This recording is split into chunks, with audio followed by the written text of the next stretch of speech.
Alan Thicke and Orko explain your parents are getting divorced. Ha ha.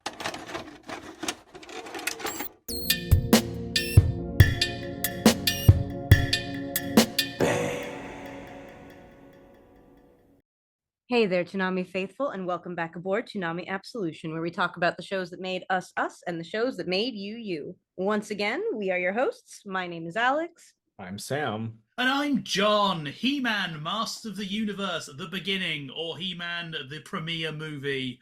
Toonami date August 16th, 2002. This isn't a real movie. This is the first three episodes of the 2002 He-Man reboot, sandwiched together. This was billed with the Transformers Armada premiere movie, as sort of a brand new, the preview of Toonami's two great new shows that are coming. Uh-huh. So why, John? Why? Oh God! So I'm not sure if this is true for you guys. So in cinemas when we record this, it may still be just when we finish. There's a new He-Man movie out. My local mall is full of posters and cutouts for it. I went to the cinema to see Sheep Detectives the other day. That had like every wall was He-Man stuff, and the friend I was with looked at me and went, "Does anyone give a shit about He-Man in this day and age?" I was like, I remember they tried to I remember seeing this in our list of things. Like, why do they keep rebooting this? Let's see. And yeah, this is the thing. This is a reboot of He-Man. Yeah, it's actually like not terrible. It's directed by the same guy that directed Bumblebee a couple years back. So, He got better. definitely, yeah. It is, I mean, I don't think you can do He-Man without it being campy. I think you have to lean into that, into the Masters of the Universe of it all. And it's probably like the best Jared Leto performance in a while mostly because he's a jacked skeleton man. I liked it. I saw it yesterday. I don't care. It was fun. It was campy. I liked it. It had a lot of fun little memes. It's He-Man. Okay, this is my He-Man theory because I actually really like He-Man and do care about the franchise, which is not a shocker to anybody who knows us, right? Like, I actually like the franchise. I don't love the He-Man the beginning, but I did like the live action movie. Why? Because it's not supposed to be serious. This was a series that was made the same way Transformers was for the toys. It was made to sell toys. And I like the live action movie because it leans into the absurdity of that, and that was fun for me as a person who likes He-Man. And I just like fun. I'm sorry. I just like things that are fun. In case you're wondering, Sheep Detectives has sheep in it. It does. Backrooms has Very many backrooms in it sheep. too. No love for backrooms. Nobody. Okay. I've seen Backrooms, but I didn't see it while looking at He-Man stuff, so I couldn't bring it into this. I don't want to talk about Backrooms. There's a lot of massive discourse around Backrooms that's just like, ugh. Yeah. Good old Backrooms. Yeah, no, you could immediately tell how this movie went, considering we've immediately diverted to three other films. But yeah, so Yeah. plot summary: we start with a flashback. Rondo, I believe, is the king of Eternia. He has a fight with a guy called Keldor. Always throws me because obviously, spoilers: Keldor is Skeletor. Always throws me because Skeletor had a human face previously. But in the middle of a fight, he decides, I've got an acid grenade. I'm going to throw that at short range because this is the logical combat maneuver. Obviously, it gets tennis, it gets full ponged into his face, and then he runs off. We jump forward, and yeah, Prince Adam is a young dickhead, I guess is the answer. Skeletor comes back, and he's like, oh, now you've got to become He-Man and fight him. And that's what we do, and we kind of end with yeah, we kind of just stop here because He-Man's like, aha, Skeletor runs away. It's like, oh, I've won the day and I will be back for more adventures. Because there were two seasons of this, both of them on Toonami. I Oh. Wow, 2 seasons is crazy. I think the thing that I didn't the exact opposite of the issue of the live action He-Man and a lot of other He-Man content that has come out in the last couple of years. This was just kind of boring. Like, because people forget She-Ra and the Princess of Power is a He-Man spinoff, right? Like, Kevin Smith did actually a pretty good He-Man reboot of his own that actually kind of slaps because it stars Teela. The best He-Man content really doesn't have He-Man involved, is what I'm saying. Well, and So Teela's played by Sarah Michelle Gellar, she which is. That's true. that'll elevate anything. It's true. It's very much the role she would excel at. Yeah, this is a film I would describe as aggressively fine. Like, there is nothing particular. It's very, very slow. Like, I think it kind of presumes that you've not that you've never seen He-Man before, but you've never heard of a story before. There's a lot of like spelling out like what's going on. I love very early on we have Man at Arms, I believe his name is, who looks like kind of an angry dwarf kind of guy. Yeah. Prince Adam is like, oh, I'm having fun. And he's like, well, you have to worry in case evil comes back into the land. Why will evil come back? My father banished them to the Dark Continent, not the Universal Studios land, I presume somewhere else. And he's like, but they could come back. He's like, yes, okay, I understand. He might as well be holding up a sign that entire thing saying foreshadowing. Yeah. I mean, it's watching this, I found myself not aggressive thinking it was aggressively fine, but I found myself aggressively wishing it was like something like the Pirates of Darkwater instead. It's got about the same level of animation quality, like close to a decade later. But it has that kind of like sheen to it. Also, I thought maybe this was just the version I was watching. Was the frame rate kind of wonky at some times for you guys? A little bit. The frame rate was a little weird in places. I wasn't sure if it was purposeful or not. You know what I mean? Like sometimes they do it. Sometimes you'll see that to be edgy in some animated content. I couldn't tell if it was for a purpose or not. So across that, the version, obviously the actual film version, it was never released. It was just released as 3 episodes on the DVD. I've tried 2 different DVD copies, and both of them have the frame rate issues. I found an off-air of the movie airing, which adds like a couple of extra scenes. Basically, every establishing shot is 2 seconds longer to cover for the lack of intro outro, and even that had them. So, unless every one of these had the exact same issue, I think the frame rate was just slightly crap. They really rushed this one out there then. Yeah, it feels rushed. It feels more rushed than Transformers Armada, and we know how rushed that was. What's kind of interesting is there seems to be like a lot of... I couldn't find much production for this movie alone, but from all the interviews I found about the He-Man 2002 show, it just seems to be no one really knows what was going on.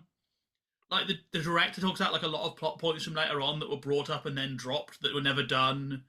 There's a whole thing about apparently there's a rock right in front of the castle you see a couple of times where some of the like books about the series were saying that's a grave marker for a guy called Hero. H-E, don't know who that is. But then the director's like, no, that was never a thing. That I don't know who put that in there. I certainly didn't. Like, it seems a mess. For me, like, the ultimate thing is I saw an interview. So the director was called Gary Hartle. He did an interview with the essential NYP He-Man fan site. And so a big thing of this is the intro. We start with, I'm Prince Adam. Here's my friend Cringer. And then they get attacked by Skeletor. And I thought, first time I saw it, I thought, that's quite a funny gag. Then it happened in the second episode. Then the third episode, okay, it's not a funny gag anymore. Yeah, and he was like, they ask about it. He's like, well, the old show was longer than ours. A 1-minute title would take too much story time for us. It was my idea. I thought it would be surprising and funny until you see it over and over. My fault for not counting on that. I'm like, how do you not... That's like Russell T. Davis levels of not thinking.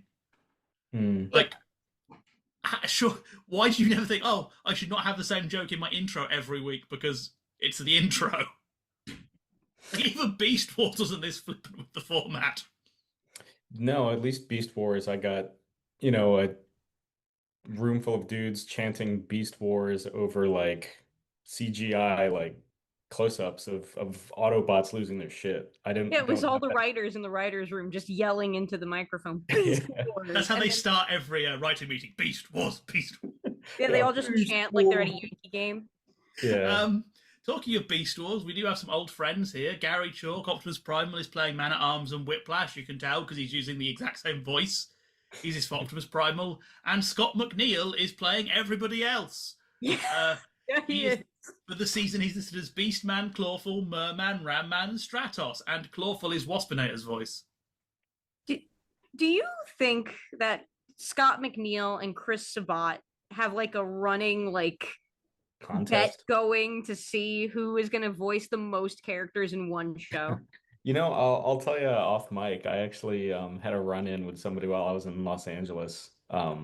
Of that we've mentioned on this before that isn't Scott McNeil or Chris Sabat at Summer Game Fest. There's at least 4 people.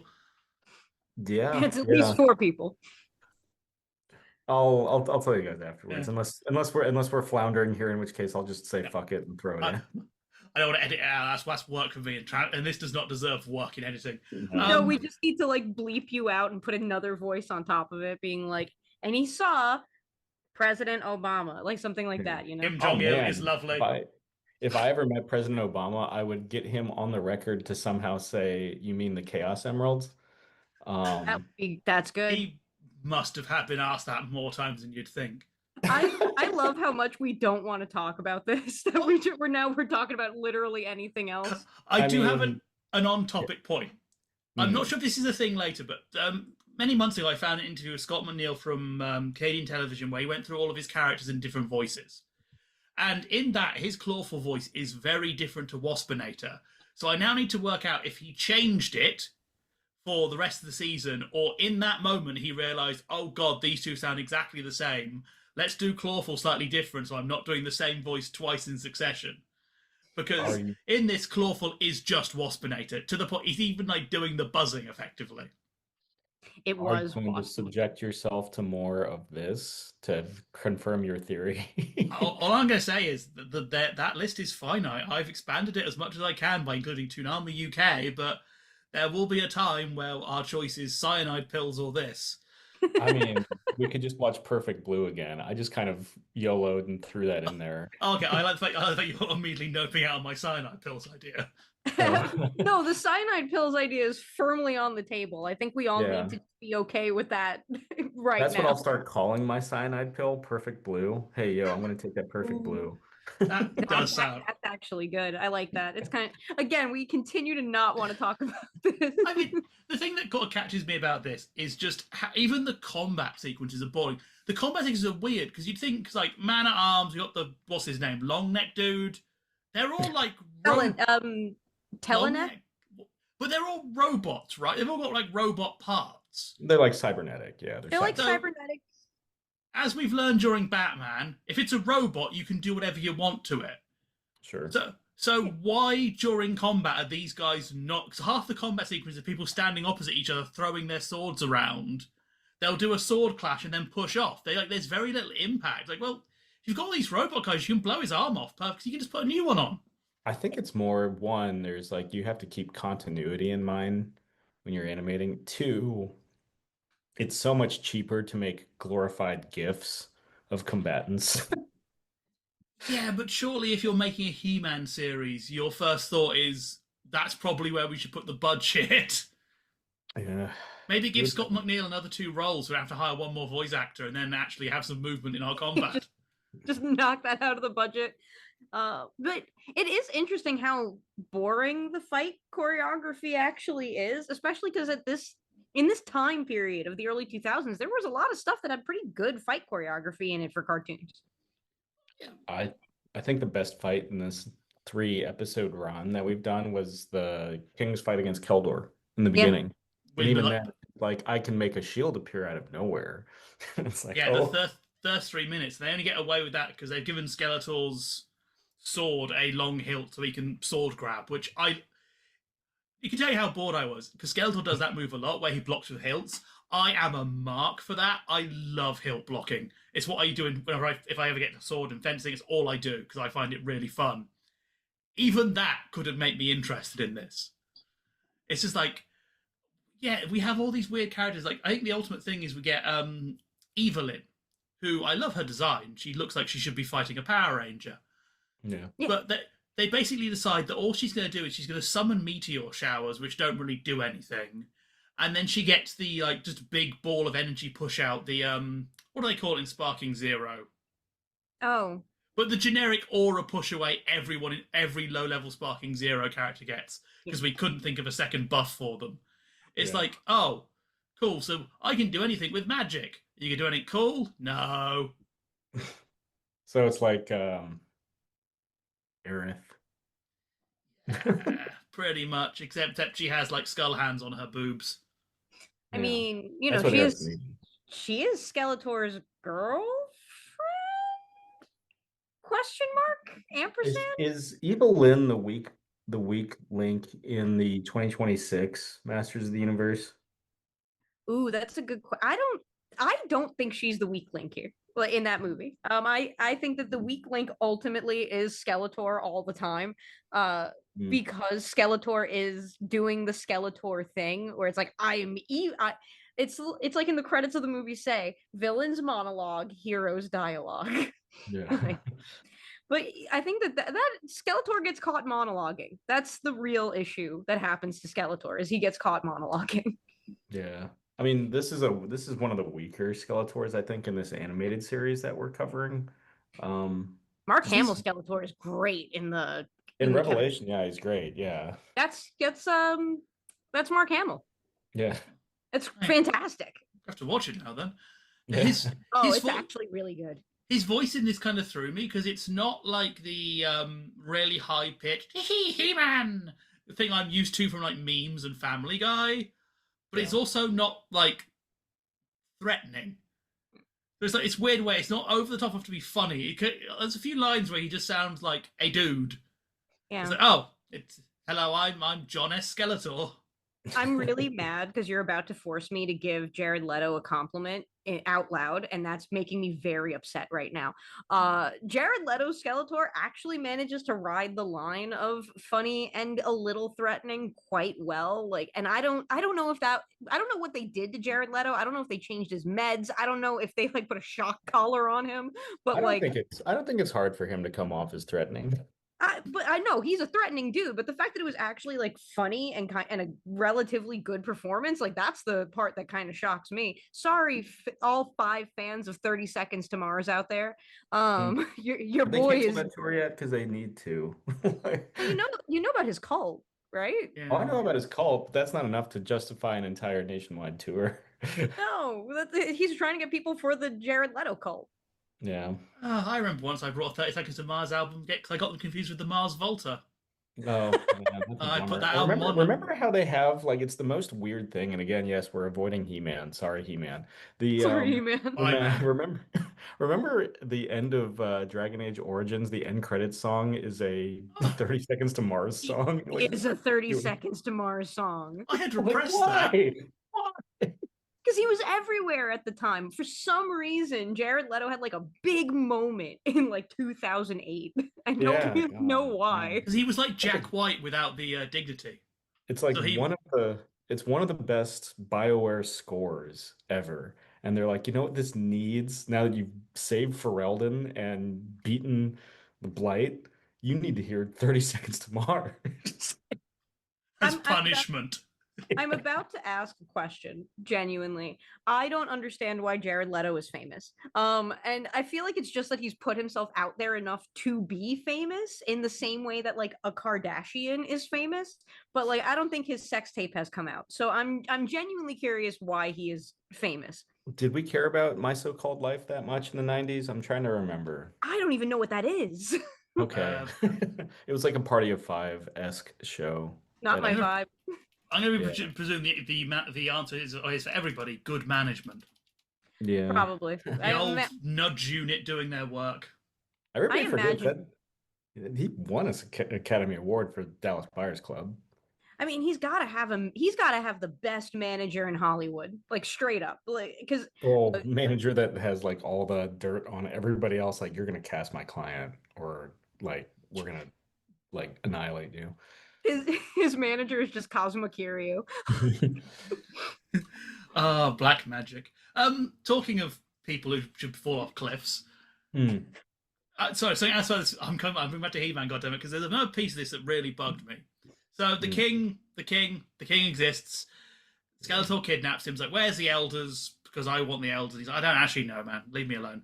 So Skeletor puts him on the edge of a cliff. He's like, "Ha! I'm gonna kill him." He-Man, does the whole, "Oh, you're not." Then he's like, "Oh, I'll let you go if you let my dad live." And he says, "I lied," and he punts him off the cliff. Then He-Man dives down off the cliff and catches the dad, and the dad is fine. It's like, how cowardly that you couldn't even kill off a dad. Yeah. No, yeah, I mean this is this isn't a 90s Disney movie. We can't have that parental loss and trauma. It It's just true. by the end of that first movie, you've made Skeletor look like a chump because he's lost in a one-on-one fight to He-Man. His big betrayal has failed. Evelyn is snipping at him, and Prince Adam now has like no motivation because congratulations, you're invented. Like He-Man has no weakness in this. Like I was when they first said, "Oh, you can transform." I was like, "Okay, is it like an Ultraman thing?" Or it's like, "Oh, you've got 3 minutes." Nope, he can beat Skeletor handily, no limits. It's like, okay, so why do I want to watch more of this? There is no peril for our hero, and he has no motivation to do anything. I wonder if we See, got a 2-season commitment because of how long it takes to animate stuff. And as soon as they finished that commitment, they were like, "We're good." Prob- yeah, that sounds about Probably right. there seems to be like from what I can again I can't confirm for it. It's amazing how quiet people are on this.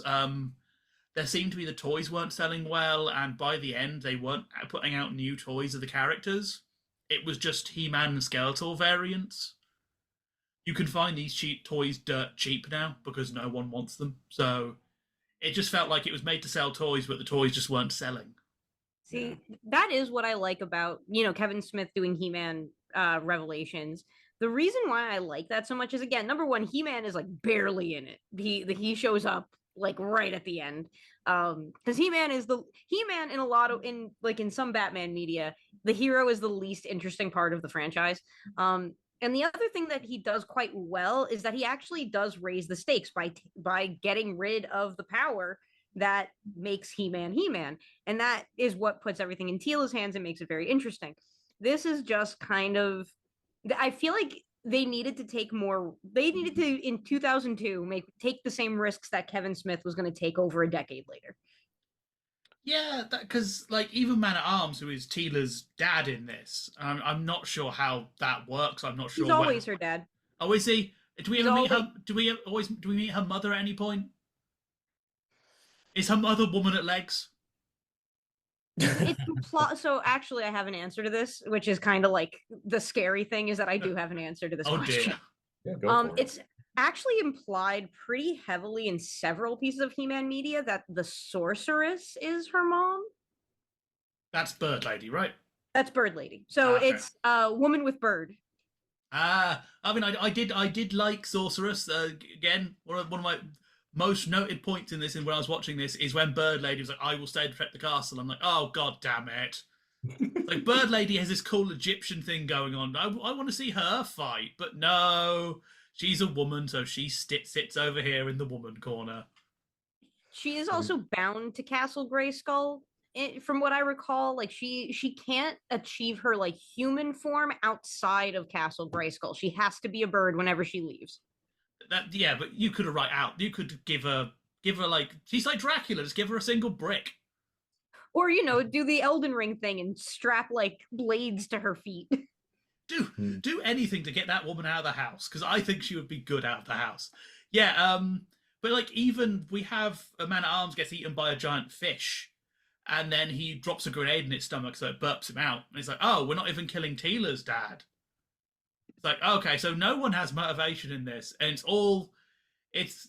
I think that's part of the problem with this. I'm not sure if this was in the original, but having the flashback to the king and the queen, and then Adam being the young son by having we have like Adam and Teela are the new generation, but all the old heroes are still here and they haven't aged. They're not like this isn't like a sort of a fear end thing where they're old and now can't fight. It's like why would I care about these two generic kids when guy with robot arms and guy with massive neck is here? Like one of them should have died to give these two motivation. See, it's interesting because in the original, He-Man, like Prince Adam, like it was a secret that he was He-Man. Like I think only the sorceress knew. Like even his parents didn't know that he was He-Man. Like that was kind of the rub in the original show is that, oh, I can't let my secret identity out there. Which was always the dumbest thing because It was so Prince dumb. Adam compared to He-Man is basically the same, just one has a shirt, No, right? he gets bigger. He does swell up a little bit. A little bit. But everybody in Eternia is like swole as shit. So True. They do that here because Orko and Man at Arms also know. But at the same point, with this Eternia seemingly only has 12 people living in it. So just look for the one guy who isn't here. I always look think for the blonde guy.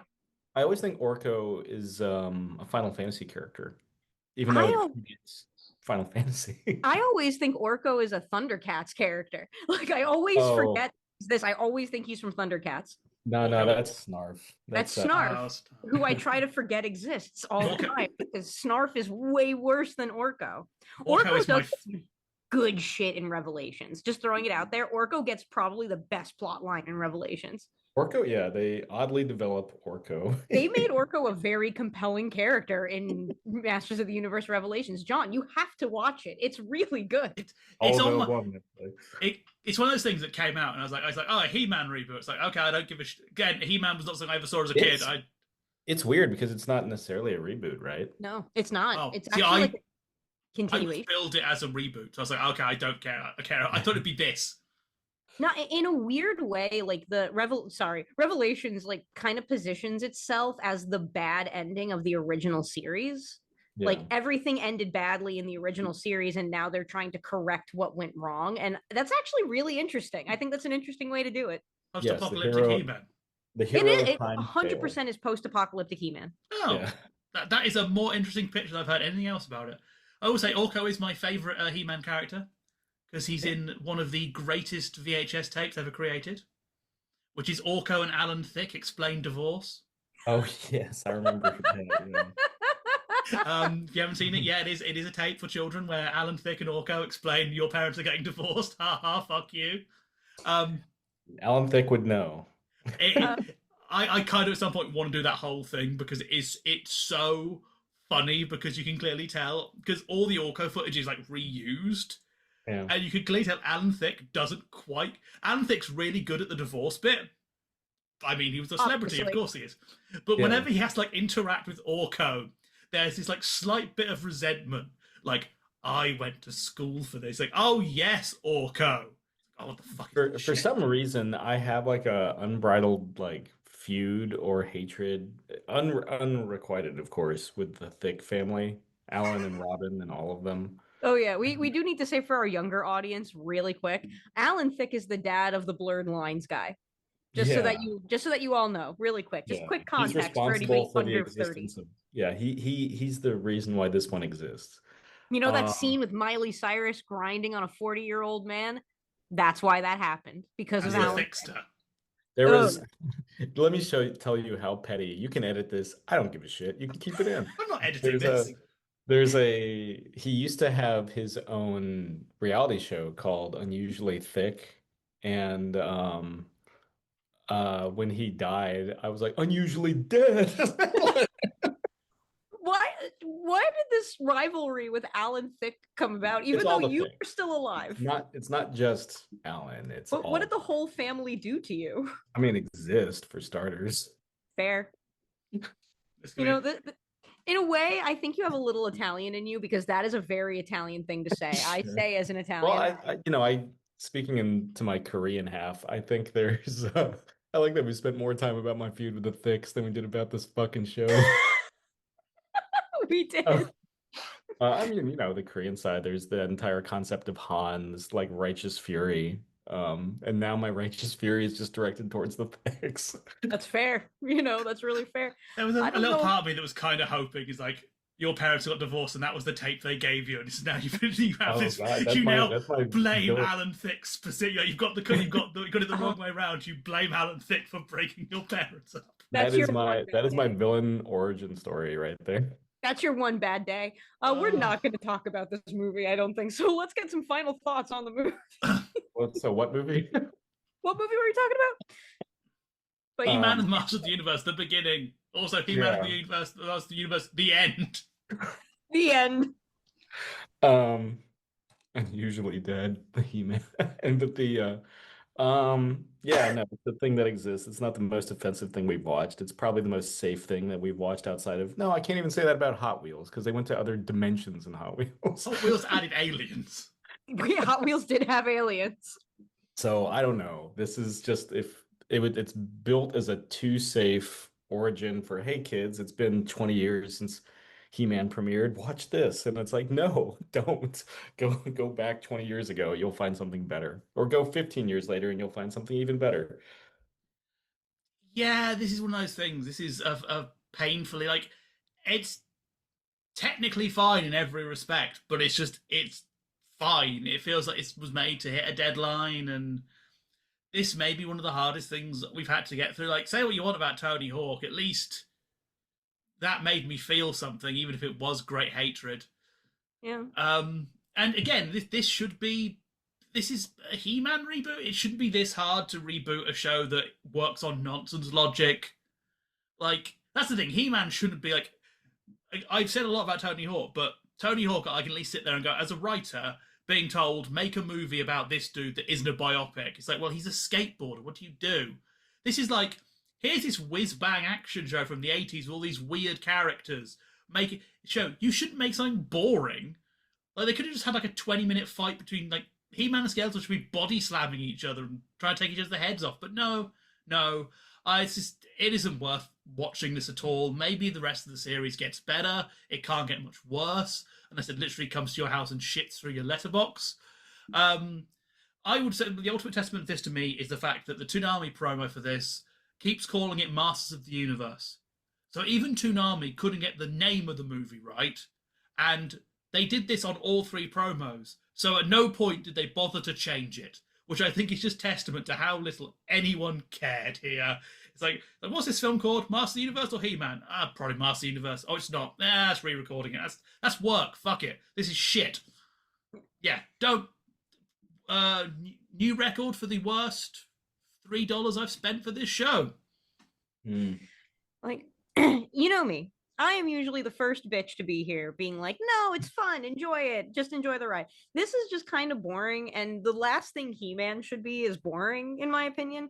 I have a special place in my heart for a lot of those like 80s weird churn them out so that we can make toys shows. I love Transformers, as we know. I love He-Man. I love Thundercats. I love all the stupid stuff that came out of that time period, because I think that there were a lot of weird swings coming out of that time period. I think a lot of the problem is that some reboots don't embrace the weirdness and take it as far as they can go. I did like the live action He-Man movie. I enjoyed it. I thought it was stupid fun. That was just meant to be stupid fun, and I can live with that. This is just kind of boring. If you want some He-Man content that's really, really good, Revelations is fantastic. She-Ra Princesses of Power is technically He-Man content, so it is extremely good. Like, it's good, and there have been really good He-Man comics, actually, now that I think about it. But this is definitely worth skipping. Now, the Thundercats reboot was a lot better than people gave it credit for, and I will go to the grave for that. But regardless, we have pulled into our final destination off of Eternia. That is right. It is time for us to disembark from Toonami Absolution. We want to thank you once again in joining us and talking about the shows that made us us and the shows that made you you. We have been your hosts. My name is Alyx. I'm Sam. And I'm John. And we'll see you next time. Bang. Unusually dead. Unusually dead.